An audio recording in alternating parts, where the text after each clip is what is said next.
In this section, recording, we'll cover what and how to record the information you find in your family history research.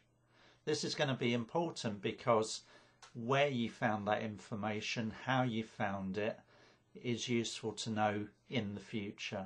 You may be going back on your notes and finding out where the information was found, how you found it, and having a link to that information is going to be crucial.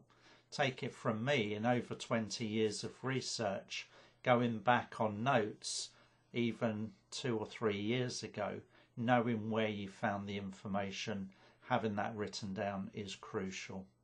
Otherwise it gets very frustrating trying to work out your source. We'll also cover some of the key abbreviations you will come across in your family history research.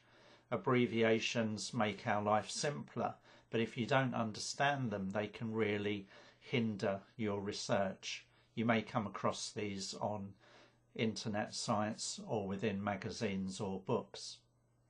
And finally, we'll look at the 2 types of tree you could consider creating.